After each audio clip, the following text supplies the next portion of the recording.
नमस्कार दोस्तों, स्वागत है आप लोगों का एक नए सेशन में। जो हम लोग अभी तक यूपी पीसीएस 2020 के मेंस के पेपर को सॉल्व कर रहे थे। अब तक 3 पार्ट में अब तक मैंने क्लासेस पहुंचाई हैं और इसका आज चौथा पार्ट है, फोर्थ पार्ट, जिसे हमने डी सेक्शन नाम दिया है। और यहाँ पर हम लोग आगे के 16 से लेकर 20 नंबर क्वेश्चन तक को हल करने की कोशिश करेंगे, समझेंगे और जानने की कोशिश करेंगे कि उक्त आंसरों में क्या क्या कंटेंट जो है डाले जा सकते हैं और किस तरीके से डाले जाते हैं। आशा कर रहा हूं कि आप लोगों को ये समझ में आ रहा होगा और इसका कुछ बेनिफिट जरूर मिल रहा होगा। और इसको आप लोग फेयर करने की कोशिश कीजिएगा, ताकि आप लोग जो मैं पॉइंट बता रहा हूं उसके अलावा भी कुछ और पॉइंट जोड़ के अपने एक उत्तर को बनाने की कोशिश कीजिए। इससे 2 फायदे होंगे। एक तो आपको लिखने का अभ्यास होगा, दूसरा आपके पास एक मॉडल उत्तर 2020 का तैयार हो जाएगा जो आपका खुद का होगा। इसी प्रकार से मैं पेपर 2 लाने की भी कोशिश करूंगा। फिलहाल ये पेपर 1 का आज का लास्ट कंटेंट है। तो इसको शुरू करने से पहले मैं एक संक्षिप्त परिचय दे देता हूँ। मेरा नाम प्रशांत शुक्ला है। मैंने एमए किया हुआ है लोक प्रशासन विषय से, साथ में एलएलबी हूँ मैं।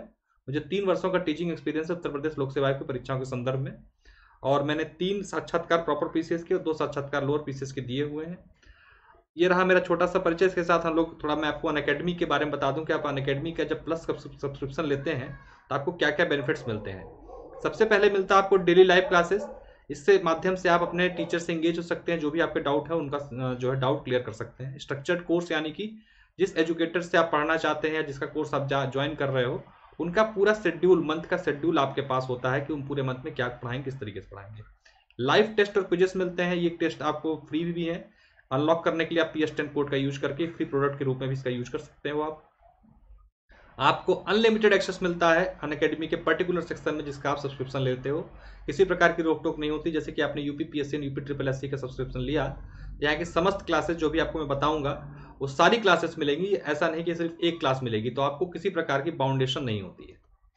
अपनी मनपसंद के शिक्षकों के साथ आप मोबाइल या लैपटॉप पर बैठ के किसी समय, कोई भी समय हो आपका, किसी भी समय अध्ययन कर सकते हैं। लाइव वीडियोस को देख सकते हैं और चाहे तो आप उसको रिकॉर्डेड रूप में भी बाद में देख सकते हैं क्लासेस को।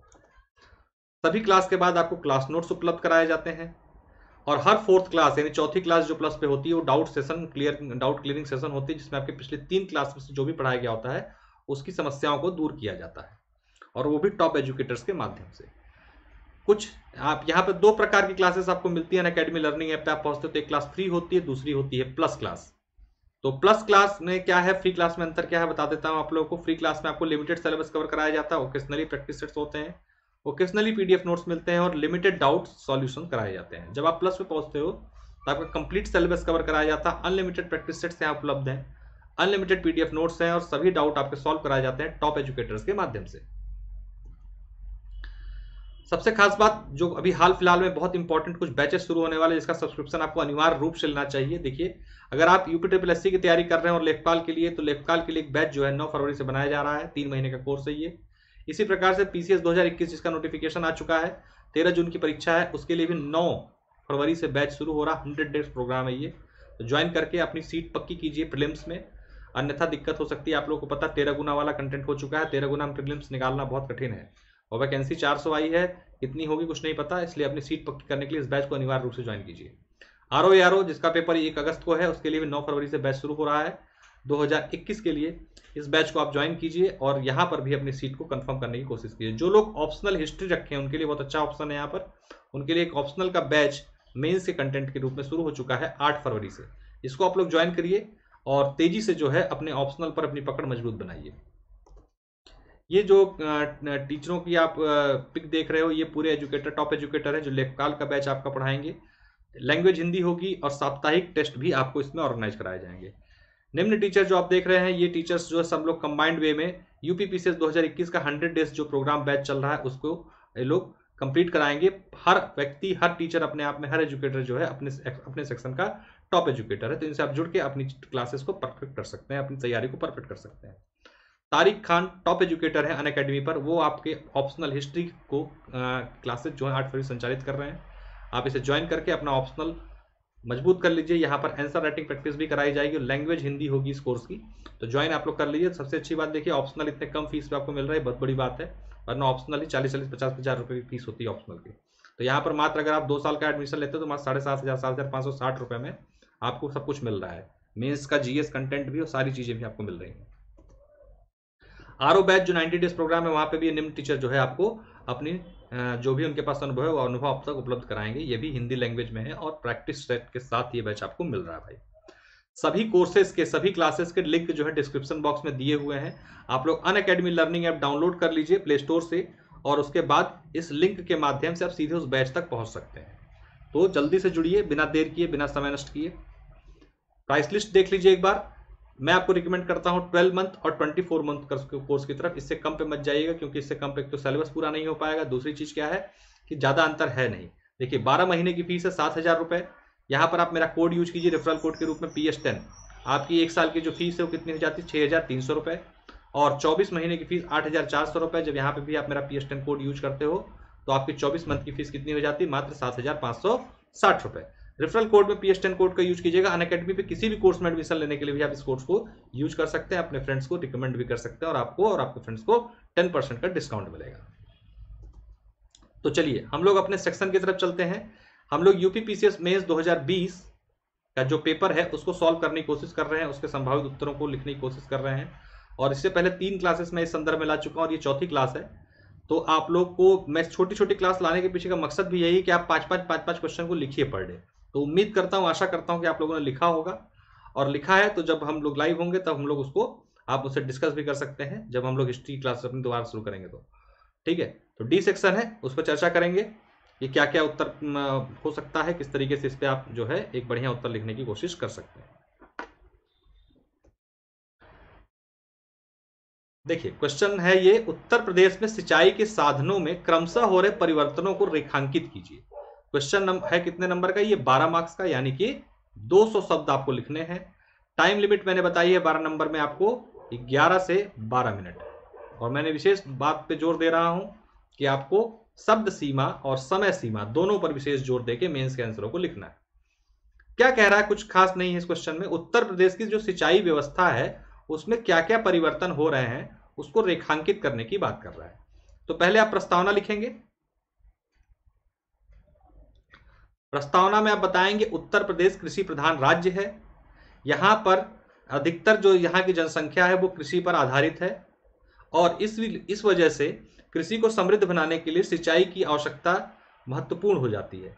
ऐसे में केवल मानसून पर और परंपरागत रूप से सिंचाई पर निर्भर रहना जो है कृषि क्षेत्र के लिए और कृषिगत आर्थिक अर्थव्यवस्था के लिए जो है फायदेमंद नहीं होगा। इसी को ध्यान में रखते हुए उत्तर प्रदेश सरकार ने जो है सिंचाई के साधनों में क्रमबद्ध रूप से परिवर्तन किया है, और नए नए साधनों का विकास उत्तर प्रदेश की सिंचाई के संदर्भ में हो रहा है। बता दिया आपने।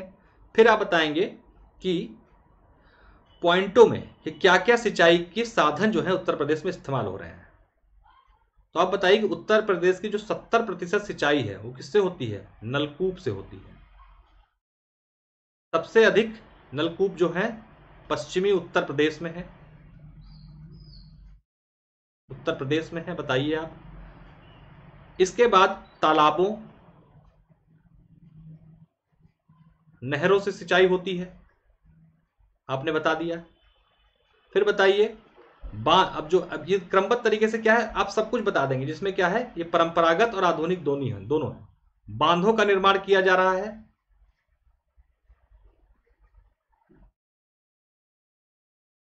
बड़े बड़े डैम, कुछ उदाहरण के रूप में आप दे सकते हैं डैम का नाम, जैसे गोविंद वल्लभ पंत सागर। उसके साथ साथ आप बता सकते हैं कि नहरों का विकास जो है प्रमुख रूप से सिंचाई के लिए किया जा रहा है, जिसमें कुछ नहरों का नाम आप वो ऊपरी गंगा, निचली गंगा, यमुना, इन सब का दे सकते हैं नाम उदाहरण के रूप में। फिर आप कह सकते हैं वर्तमान आधुनिक सिंचाई पद्धतियां,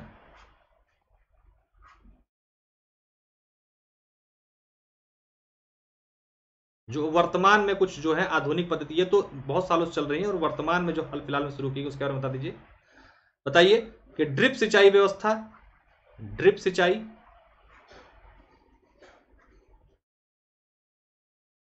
स्प्रिंकलर सिंचाई,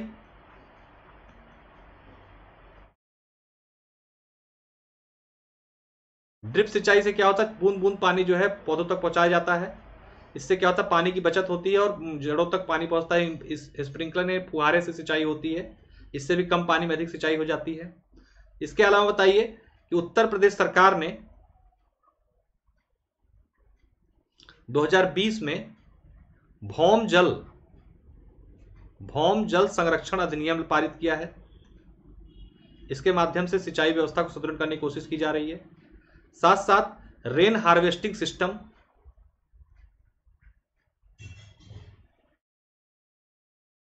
डेवलप किए जा रहे हैं, इसको अनिवार्य बनाया जा रहा है। तो ये आधुनिक पद्धतियां हैं। और इसके साथ साथ जो है बुंदेलखंड तथा पूर्वांचल में क्या किया गया है, डैम मतलब कि तालाब योजना जो है शुरू की गई है, जिसमें सरकार जो है क्या कर रही है, मुआवजा दे रही है। इन सब चीजों के माध्यम से जो है उत्तर प्रदेश जो है कि सिंचाई व्यवस्था में क्रमबद्ध परिवर्तन हमें देखने को मिल रहे हैं। और भविष्य में और आधुनिक पद्धति जो सिंचाई की है उसको भी उत्तर प्रदेश शासन या उत्तर प्रदेश की जनता सहज स्वीकार करने के लिए तैयार खड़ी है। ऐसे करके निष्कर्ष करके आप उत्तर जो है अपना समाप्त कर सकते हैं। क्वेश्चन पूछ रहा है, ज्वालामुखी के उद्गार के कारणों की विवेचना कीजिए तथा उसके लावा के निक्षेपण से बने स्थल रूपों का वर्णन कीजिए। देखिए फैक्चुअल क्वेश्चन है पूरी तरीके से ये, तो आप इसको सीधे सीधे बताएंगे। पहले तो आप भूमिका बनाइए इसकी, यानी प्रस्तावना जो है मैंने बताया, प्रस्तावना में आप पहले बताएंगे कि ज्वालामुखी क्या होता है, बता दीजिए। बताइए आपको ज्वालामुखी जो है एक जो है क्या प्राकृतिक घटनाक्रम है जिसमें पृथ्वी के अंदर के ताप को बाहर निकालने की जो प्रक्रिया है दरार या मुख के माध्यम से जो होता है उसे ज्वालामुखी उद्गार बोलते हैं। अपने बता दिया। अब आपसे क्वेश्चन के जो रूप है क्या पूछ रहा है, उद्गार के कारण पूछ रहा है एक तो, और पूछ रहा है कि लावा के निक्षेप से बने स्थल रूप जो है उनको बताइए। फैक्चुअल क्वेश्चन है। तो पहले आप उद्गार के कारण बताएंगे कि क्या क्या उद्गार के कारण है, तो पॉइंटों बताते चले जाइए। उद्गार के कारण क्या है, भूगर्भ में अत्यधिक ताप, जो जमीन के अंदर अत्यधिक ताप है उसके कारण जो है ज्वालामुखी विस्फोट होते हैं। दूसरा बताइए आप, कमजोर भूभाग का होना,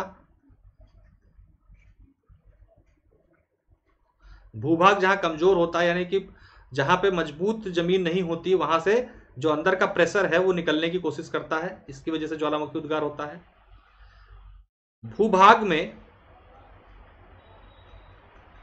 भूभाग में क्या है, गैसों का सम्मिश्रण है, और वो मिश्रण जो है अपने साथ एक जो है ताप का निर्माण करता है, दाब का निर्माण करता है। और दाब जब की मात्रा अधिक हो जाती है तो ज्वालामुखी उद्गार से वो गैसें बाहर निकलने लगती हैं। उसके अलावा बताइए भूकंप और प्लेट विवर्तनिका सिद्धांत।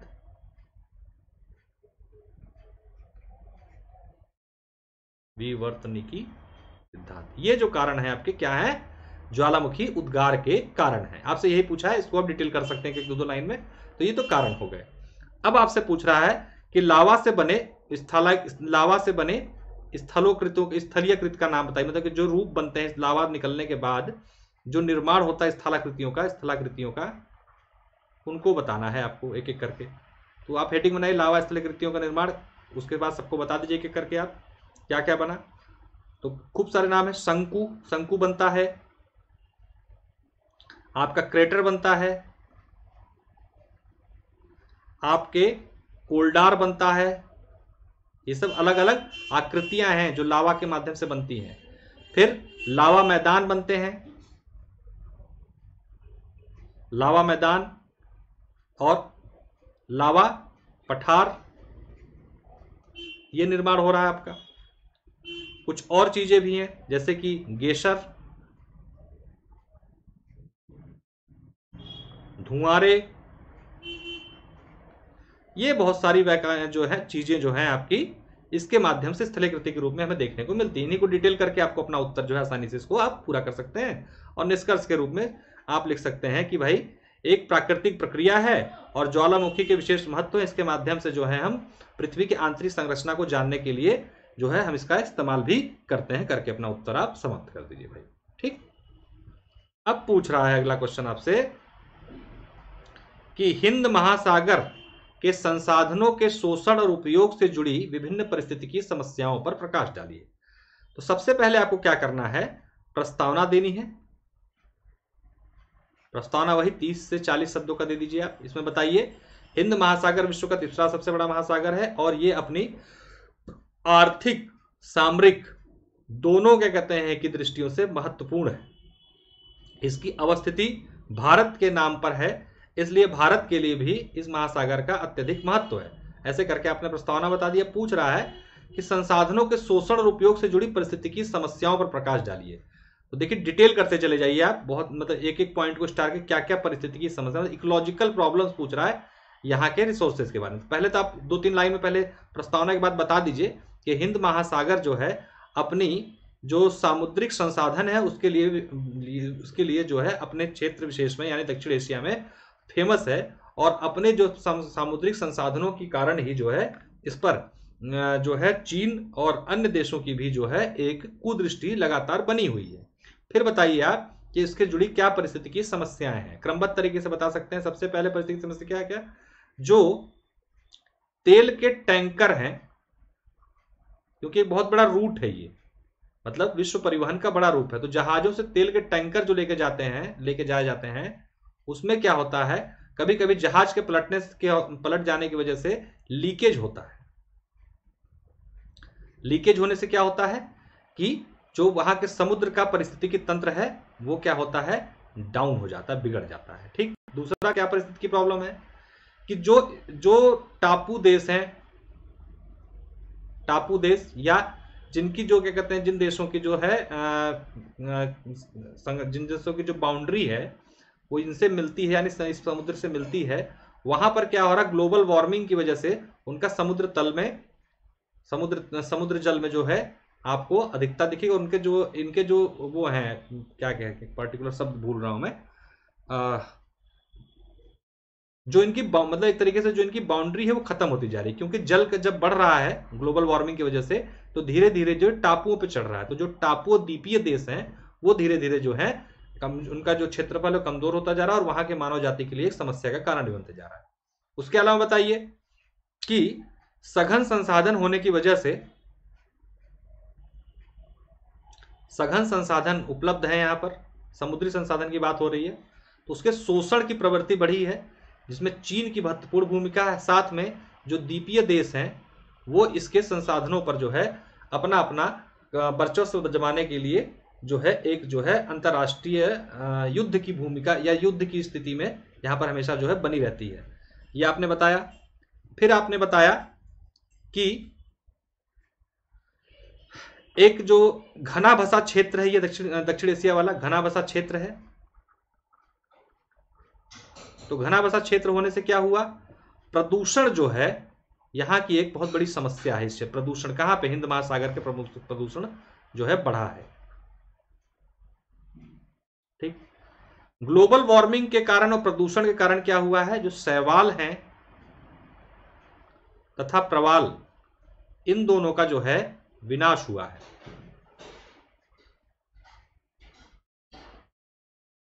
अत्यधिक संसाधनों के दोहन के कारण यहां का पारिस्थितिकी तंत्र जो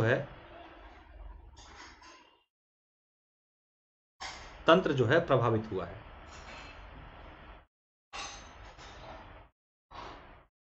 तो ये जो कंटेंट है ये आपको यूज करना है। और भी बहुत सारी चीजें हैं कि मत्स्य उद्योगों का विकास होने की वजह से जो है, मत्स्य उद्योगों का विकास के कारण जो है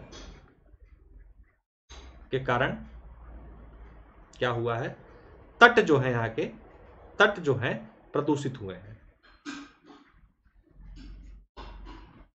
ठीक। और भी बहुत सारे फैक्टर से इतना लिख दीजिएगा तो आपका लगभग 200 शब्दों का उत्तर पूरा हो जाएगा। और निष्कर्ष में आप लिख सकते हैं कि हालांकि हिंद महासागर जो है प्राकृतिक संसाधन का एक प्रचुर भंडार है और इसके निष्कर्षण के लिए अनेक देश जो हैं प्रयासरत हैं और इसी के कारण जो है इसकी पारिस्थितिकी समस्या उत्पन्न हो देखने को मिल रही है। हमें जो है एक सतत विकास की ओर बढ़कर इस नीली जो क्रांति है इसको अपनाना चाहिए और इसका संसाधनों का इस प्रकार से प्रयोग करना चाहिए कि समुद्र की परिस्थितिकी तंत्र, जो हिंद महासागर का परिस्थितिकी तंत्र भी बचा रहे और हम मानव जाति अपनी जरूरतें भी इसके माध्यम से अपनी पूरी करते रहे। करके अपने उत्तर को आप समाप्त कर दीजिए। पूछ रहा अगला क्वेश्चन देखिए 12 नंबर का फिर है, आपके कोरोना काल के आधार पर क्वेश्चन है कि विपरीत प्रभास क्या है और कोविड-19 में जो लॉकडाउन हुआ उसके दौरान उत्तर प्रदेश की अर्थव्यवस्था और सामाजिक व्यवस्था पर इसका क्या प्रभाव पड़ा। ठीक है, तो पहले तो आपको बताना है विपरीत प्रवास क्या है। देखिए विपरीत प्रवास क्या होता है, ये आपको प्रस्तावना के रूप में भी लिख सकते हो, डेफिनेशन तो आपसे पूछ ही लिया। तो बताइए कि विपरीत प्रवास क्या है। क्या है विपरीत प्रवास? बताइए कि प्रवास जिस प्रकार से मनुष्य या मानव या व्यक्ति अपने निजी क्षेत्र या व्यक्तिगत क्षेत्र या स्थानीय क्षेत्र को छोड़ के अन्य क्षेत्रों में रोजगार, शिक्षा, चिकित्सा या अन्य कारणों के लिए अपने स्थानीय क्षेत्र को छोड़ के दूसरे क्षेत्रों में जाके काम करता है या कार्य करता है या वहां पर बस जाता है, इस प्रक्रिया को प्रवास प्रक्रिया कहा जाता है, मानव प्रवास की प्रक्रिया कहा जाता है। ठीक इसके विपरीत प्रक्रिया यानी कि अन्य क्षेत्रों से अपने स्थानीय क्षेत्र की ओर लौटने की प्रक्रिया जो होती है उसे विपरीत प्रवास की संज्ञा दी जाती है।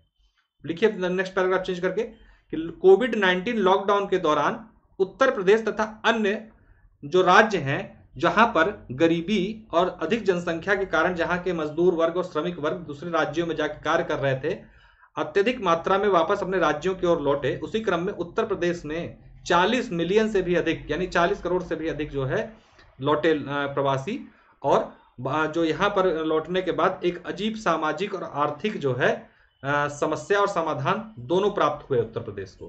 फिर आपको बताना है, क्वेश्चन के अपने मूल पे आना है। क्या मूल है इसका? अर्थव्यवस्था और सामाजिक व्यवस्था पर प्रभाव क्या पड़े। तो पहले बताइए अर्थव्यवस्था पर प्रभाव। आप अर्थव्यवस्था पर प्रभाव, मैंने जैसा बताया कि जो भी प्रभाव होता है वो कैसा होता है, सकारात्मक और नकारात्मक दोनों। तो पहले अर्थव्यवस्था पर पॉजिटिव इंपैक्ट बताना है आपको। क्या क्या पड़ा देखिए, इससे क्या फायदा मिला? कुशल कारीगर आए, क्योंकि बाहर दूसरे राज्यों में जब काम कर रहे थे तो वहां से उन्होंने काफी जो है कुशलता हासिल कर ली थी काम करते करते, तो कुशल कारीगर प्राप्त हुए। ठीक, यहां के जो उद्योग थे उत्तर प्रदेश के उद्योग में इनका लाभ मिला, मतलब कामगार बढ़ गए और यहाँ के जो उद्योग थे यानी कुटीर उद्योग या मझोल उद्योग, उनमें जो है कामगारों को जो है खपाया जाने लगा। इससे क्या हुआ, यहाँ के उद्योगों पे पॉजिटिव इंपैक्ट पड़ा, तो अर्थव्यवस्था पे जाहिर सी बात है पॉजिटिव इंपैक्ट पड़ेगा। इसके अलावा क्या इंपैक्ट पड़ा पॉजिटिव, कि जो गाजियाबाद, नोएडा जैसे औद्योगिक जो या कानपुर औद्योगिक शहरों में कामगारों की जो कमी थी उसकी पूर्ति आसानी से देखने को हमें मिली। ठीक, तो ये इसके हमें अर्थव्यवस्था पर पॉजिटिव इंपैक्ट हमें देखने को मिले। और भी बता दीजिए आप, लेकिन ज्यादा नहीं, क्योंकि ऑलरेडी बहुत लिख चुके होंगे आप। जब लिखेंगे देखिएगा ध्यान से, जो मैं बोल रहा हूं उसको लिख के देखिएगा, आप लोग का उत्तर बहुत तेजी से आगे बढ़ेगा, शब्द कम पढ़ने लगेंगे। अब आप यहां पर नेगेटिव बताएंगे। अर्थव्यवस्था की बात हो रही है, अर्थव्यवस्था पर नेगेटिव इंपैक्ट क्या क्या पड़ा? क्या पड़ा भाई? कृषिगत अर्थव्यवस्था पर क्या हुआ? कृषिगत अर्थव्यवस्था पर नेगेटिव प्रभाव पड़ा। क्यों? क्योंकि जब एक ही खेत में ज्यादा लोग जो है काम करने आ गए, बेरोजगारी बढ़ी, ठीक, संसाधनों पर दबाव बढ़ा, ठीक। इसी प्रकार अन्य बहुत सारे कारण आपको, क्योंकि जब हम लोग क्या है कमजोर अर्थव्यवस्था वाले हैं, कृषिगत अर्थव्यवस्था वाले हैं, तो हमें काफी नेगेटिव इंपैक्ट देखने को मिले इस चीज के, क्योंकि हमारे पास उतना जो है अवसंरचना है नहीं। ठीक, अब हमें बताना है सामाजिक प्रभाव। इसमें भी आपको बताना है पॉजिटिव और नेगेटिव,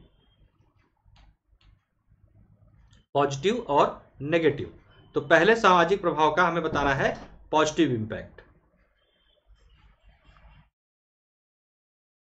क्या हुआ? जो हमारा समाज था वो या परिवार की एकता बढ़ी, यानी कि जो लोग कभी कभार अपने घर आते थे, लॉकडाउन के कारण आके साथ रहने लगे, तो पारिवारिक एकता सामाजिक एकता बढ़ी,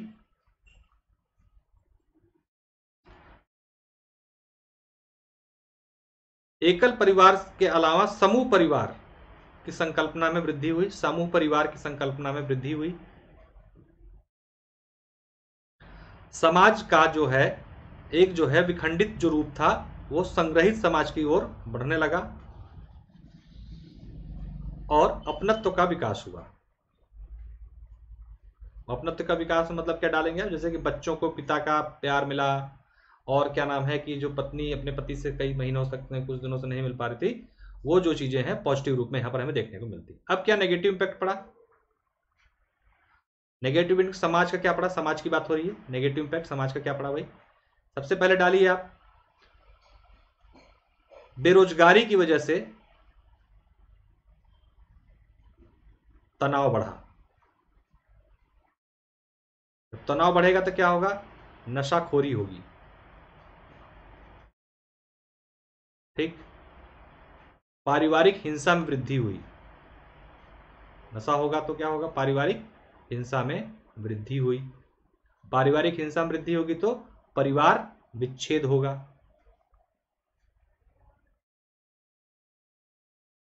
तो इस तरीके से बहुत सारे नेगेटिव इंपैक्ट भी समाज पर पड़े। इस तरीके से कुल मिला के अपने उत्तरों को आप निष्कर्ष के साथ समाप्त कर सकते हैं। ठीक है, 200 शब्दों के आधार पर आपको देख के देखिएगा, बहुत ज्यादा चला जाएगा ये। क्वेश्चन पूछा अगला, उच्च पर्वतीय क्षेत्रों में स्थल रूपों को आकार प्रदान करने में हिमनदों की भूमिका का वर्णन कीजिए। मोटा मोटा पूछ रहा है कि पहले तो आप हिमनद बता दो क्या होते हैं, और फिर जो ये स्थल रूप बनाते हैं उनके बारे में आपको बता देना है इस क्वेश्चन में। यही 200 शब्दों का क्वेश्चन है, ये 200 शब्दों का क्वेश्चन है, और वही 11 से 12 मिनट में लिखना है आपको। तो प्रस्तावना में आप क्या बताएंगे, हिमनद के बारे में, हिमनद क्या होते हैं। तो बताइए, हिमनद बर्फ की विशाल राशियां होती हैं जो पहाड़ी ढालों का अनुसरण करते हुए निचले स्तरों तक आती हैं। ठीक, इस प्रकार से हिमनदों के बारे में बता दीजिए कि हिमनद जो है क्या है, एक क्या है हिमनद, पृथ्वी की गतिशील जो है बर्फ राशियां होती हैं और पर्वतीय ढालों का अनुसरण करते हुए पृथ्वी के निचले स्तर पर ताजे पानी का स्रोत के रूप में निचले स्तर पर आ जाती हैं और ताजे पानी के सोर्स का काम ये करती हैं। इस तरीके से आपने बता दिया। थोड़ा और बता दिए कि वर्तमान में लगभग 10% भूमि क्षेत्र को हिमनद द्वारा कवर किया गया है। मतलब वर्तमान में 10% जो क्षेत्र है हमारा भूमि पृथ्वी का, वो हिमनदों ने कवर कर रखा है। थोड़ा आपने हिमनद के बारे में डिटेल बता दिया। अब आपसे पूछ रहा है कि हिमनद जो है कि आकार प्रदान जो कर रहे हैं उनके बारे में बताएं, तो आपको नाम बताने हैं बेसिकली।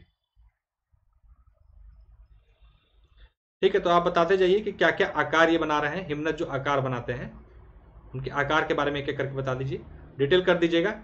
यू आकार की घाटियां ये हिमनद बनाते हैं। भेड़पीठ, भेड़पीठ एक आकृति होती है। एरिट, ये भी एक आकृति हिमनद द्वारा बनाई जाती है। और आकृति बता, डिटेल कर देनी सबको। निलंबित घाटियां,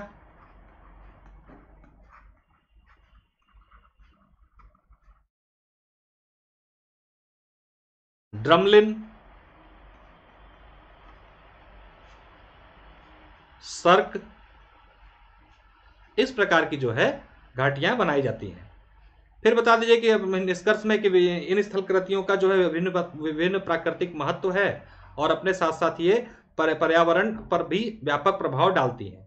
अगर आपको डिटेल बताना है तो एक मिनट में बता देता हूँ। यू आकार घाटियां क्या होती है, लिख लीजिएगा अपने आप में आप, कि पहाड़ों पर पहले से मौजूद नदी घाटी में हिमानी के लंबवत अपर्दन से निर्मित होती हैं ये।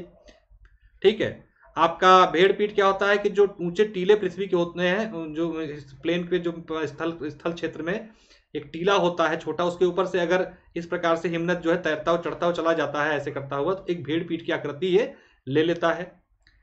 एरिड क्या होता है, किसी पर्वत के दोनों ओर सर्क जो है विकसित होने लगते हैं और उसी के बीच का जो हिस्सा नुकीला हिस्सा होता है उसे हम एरिड बोलते हैं।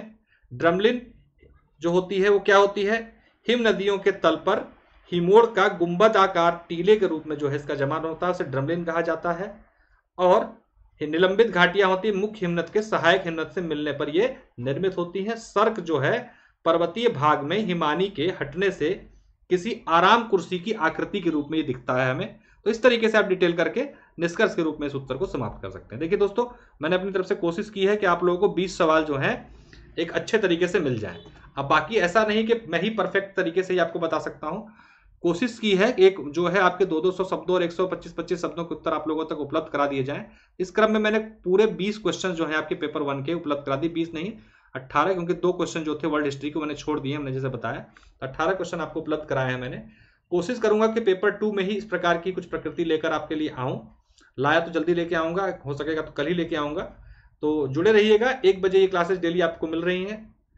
अनअकैडमी पर answer writing programme mains point of view से इस तरीके से काफी चल रहे हैं। उन आंसर राइटिंग प्रोग्राम से जुड़ने के लिए, प्लस पर जाने के लिए आप मेरा कोड PS10 यूज करके 10% डिस्काउंट अवेल कर सकते हैं और मेरे भी क्रेडिट्स कुछ बढ़ जाएंगे। ऑप्शनल के कोर्सेज जो है अनअकैडमी पे शुरू हो चुके हैं। पबैड के ऑप्शनल, पबैड, ज्योग्राफी और हिस्ट्री, ये 3 ऑप्शनल शुरू हो चुके हैं। बहुत ही कम फीस पे आपको ऑप्शनल की भी क्लासेस जो है यहाँ पर अनअकैडमी के माध्यम से उपलब्ध कराई जा रही है। तो ठीक है, इसी के साथ विदा लेते हैं। कोशिश करूंगा कि पेपर 2 का भी कंटेंट आपको उपलब्ध कराऊं ताकि उसका आंसर भी आप फ्रेम कर लो। कोशिश करता हूं, देखता हूं, संभव हुआ तो कल उसकी क्लासेस भी उपलब्ध जरूर कराऊंगा आपको। ठीक है, तो बहुत बहुत धन्यवाद, नमस्कार। PS10 कोड जरूर यूज कीजिएगा। अनअकैडमी पे आने के लिए आपका बहुत बहुत धन्यवाद। आशा करता हूं कि जल्दी आप प्लस पर आएंगे, सब्सक्रिप्शन लेंगे, PS10 कोड यूज करेंगे और 10% डिस्काउंट के साथ हम आपको अनअकैडमी पर मिलते हैं प्लस कोर्सेज के साथ। मेरी प्लस पे क्लासेस जो है आपकी 6:15 बजे आपको मिल रही है, 6:15 पर।